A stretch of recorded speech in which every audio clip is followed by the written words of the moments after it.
If your child knows their alphabet but still can't read, this video will open your eyes to what's missing and how to fix it. I know, right? It's surprising. Your child can sing the letters of the alphabet A, B, C, D all the way through Z perfectly. But when it's time to read even a short word like cat, they suddenly go blank. Why? What's really going on? Why do so many children know their letters but still can't read? Let's talk about it.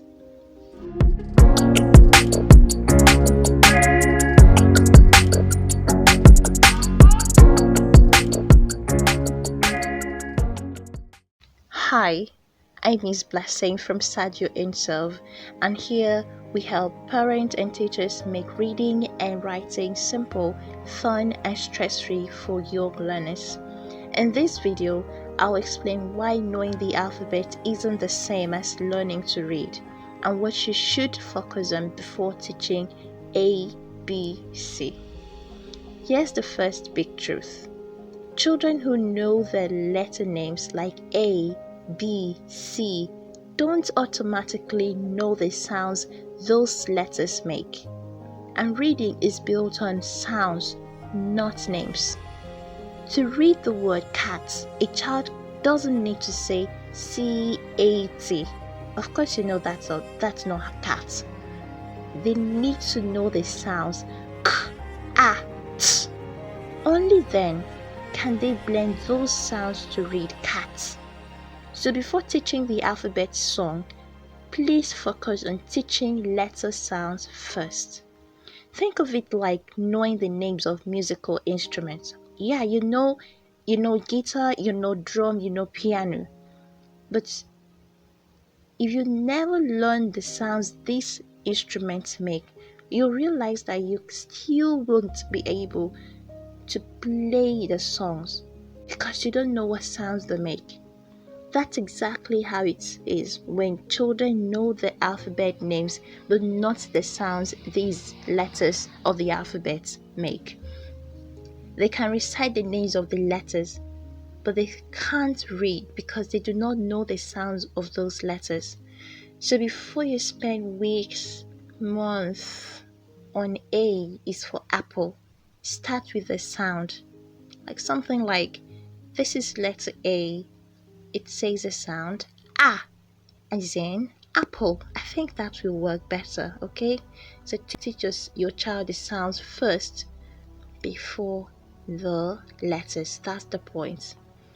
Here's another common trap too, memorizing words. Many children are shown flashcards of words like cat, mom, or dog over and over, and in most classrooms you see these words pasted on the wall in the classroom. So children memorize them. They memorize the word they look at. It's almost like remembering a picture, you know. But the problem comes when you see a new word, or would you say a new picture. They'll freeze because they can't decode it. They don't know it. To illustrate that, imagine you have a friend and can only recognize her when she's wearing a red hat. The day she takes it off, you might not recognize her, right? That's how children feel when a word doesn't look familiar. They can't figure it out. With phonics, however, we teach children how to break a word into sounds and blend them. So when they see a new word like fan or cup, they can use the sounds like what they know already to read it confidently without guessing or trying to remember what they've memorized. So phonics gives your child a skill, not a script to memorize. Once your child knows the sounds, the next step is blending. That is, joining those sounds they've already mastered to make words. For example, if they know the sounds s, a, t, they can easily blend it together to read sat. Then there's segmenting, which is just the reverse of blending. This is breaking a word apart into its sounds.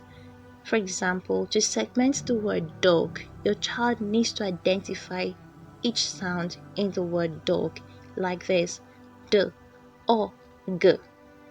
So think of blending like cooking. Let's say you have ingredients like rice, tomatoes, seasoning cubes, salt, and chicken. But to enjoy your meal, you need to mix all these ingredients together to into one meal, right? That's blending for you. Then segmenting, on the other hand, is like testing and identifying the different ingredients in this meal you've prepared. So let's say you can test tomato, you can test pepper, you can test spice. That's segmenting. If your child can blend and segment sounds, reading and spelling will start to make sense to them naturally. To help your child, you can practice at home like this. You can say, I'm thinking of a word. Ah, t. What's that? Ask your child that, and let your child shout, hat. But this can only be done when your child is already familiar with the sounds, okay? Now, English has a few rule breakers. Yeah, that's English. Words like the, was, and said. Those are just few examples of these rule breakers. We call them tricky words because part of them don't follow normal sound rules. Think of tricky words as those special family recipes, for example. Let's say jollof rice. Yeah, everyone makes jollof rice, but your mom's version is unique. Similarly, tricky words don't behave like the others. Let's say like the other sounds. So they need a bit of explanation to your child. So instead of telling your child, just memorize this, try something different. You could say something like, the word was, for example, sounds like was. The tricky part is the A and S. The A sounds like O and the S sounds like Z. When you break it down that way, reading becomes about understanding and not guessing. Pretty simple for your child, right? And lastly, please remember, learning to read is a journey, and every child learns differently. Some may read words early, others take more time, and that's just fine. Believe me, think of your child's reading journey like learning to ride a bicycle.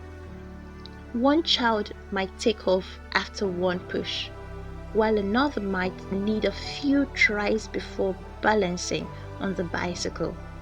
But once it clicks, they never forget. They just keep riding on.